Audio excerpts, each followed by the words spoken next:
Hi, this is Chris from the Stephanie Miller Show. Please enjoy this exclusive clip from Political Voices Network.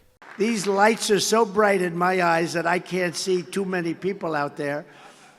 But I can only see the black ones. I can't see any white ones, you see? That's how far I've come. That's how far I've come. That's a long way, isn't it? We've all seen the mugshot.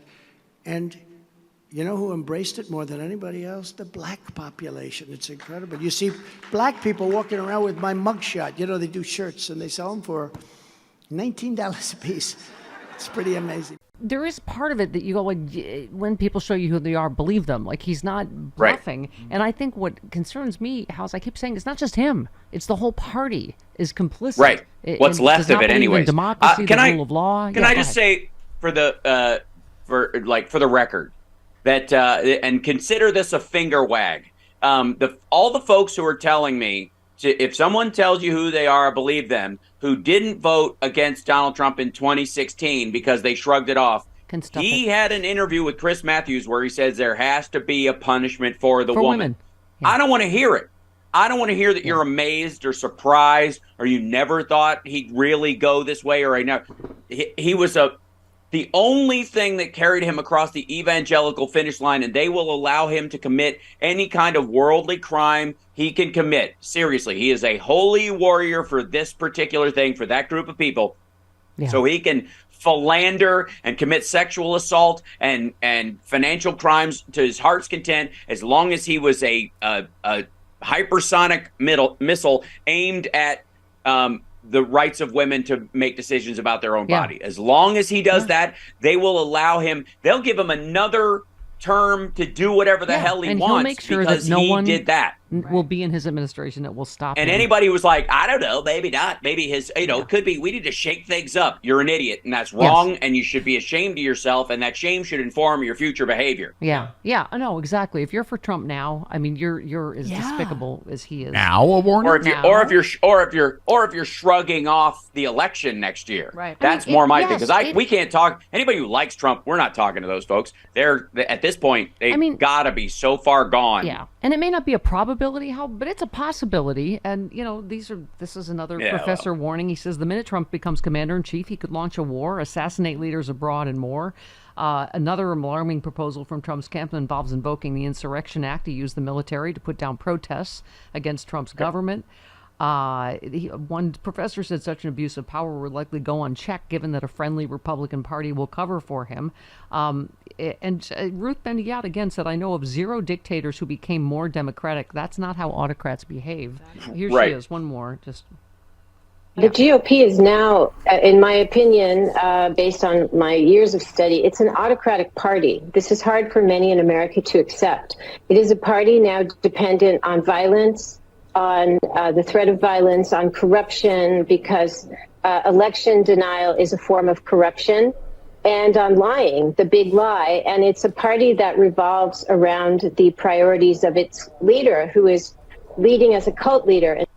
By the way, Hal, he already tried to do a lot of this stuff. Yes. And a lot of the people were pretty despicable that were in there, Bill Barr, these people, but even they weren't despicable enough to carry out some of these. Well, here's the problem he has, and this is the same Supreme Court issue that I said before, and it is one of the things that dogged him all during his presidency, and he doesn't understand will dog him again if he ever got back in, is that once you install somebody as the FBI director or as the AG or what have you, they now have a legacy and a career they want to protect that supersedes you. They don't want to be known as just one of your ponies, and they will do everything they can to look good to, history books. And there's a value to that. They also don't want to break the law in case you just, you don't pardon them, but you do pardon somebody like Steve Bannon, who committed the crime of bilking your own supporters out of money for a fake build-the-wall scam. That guy you let go. But the Jan Sixers, who you're like, these are my people and they're patriots and political prisoners, you just let them hang. I guess that's the thing. And Tom Nichols made a point about the military. He said Trump makes a great show of venerating the military in public. In fact, he has a great deep disrespect for the military. He understands the pomp and the parades and the salutes and the sir, and he wants to use that force as his personal muscle. We know this. It isn't hypothetical. He did it in front of the church to hold the Bible upside down with both Corinthians. Must have It's a Bible. Dizzy. Both It's Corinthians a got dizzy Bible, from- right? Anyway, he just said he's not bluffing, and there are plans to gut any of the civilian civil service guardrails that are inside the Defense Department and the Justice Department and the rest of the government. So in tandem, these are really dangerous things. I think he's quite serious about not making the same mistakes twice. I mean, just the fact how that we live in a country where this is even a possibility is sometimes deeply terrifying and depressing, isn't it?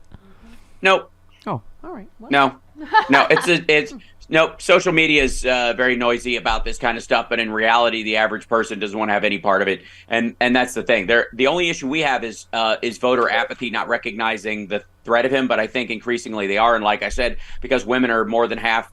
By a smidge, but still more than half of the electorate. They're not ignoring this next couple of rounds, and the GOP knows that they have no shot at being a national party. That's why they're going after these small legislatures or turning states like Texas and stuff into little fiefdoms, because they know nationally they're losing that fight. And we've never had a situation in the world where an entire nation has suddenly, finally woken up to the idea that the systems of old that were bad, we cut off, and the systems of old that were good, we keep. It's always been a mishmash, but the vast majority in the 80-20 rule support a women's right to choose, reasonable restrictions on guns, all this kind of stuff, the 70 to 80%. And Democrats provide for those voters. This is going to be the whole show to the election. I just bring up scary things, and then you just calm and I just pat them down. I'm like his little girl in the middle of the night. Daddy, there's a lie! And then he comes in. And I know, I feel like I'm playing volleyball against Oompa Loompas. No offense to our green-skinned brethren.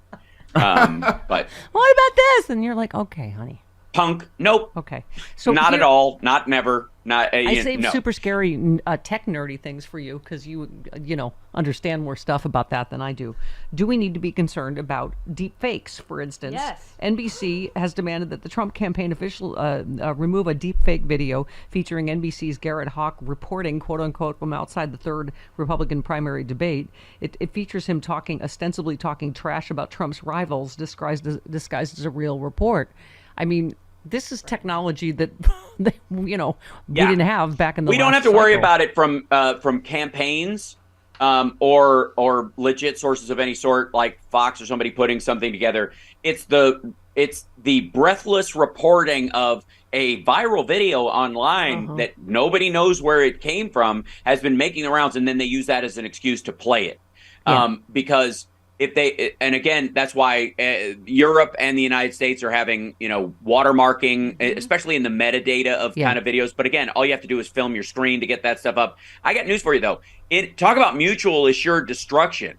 The problem that anybody who would do that has is that it's too easy, that it is literally, and all that's going to happen is there'll be a couple of these pop off. People will believe less and less the instant videos that they see that drive them to, get into flame wars on Exeter and all that kind of stuff.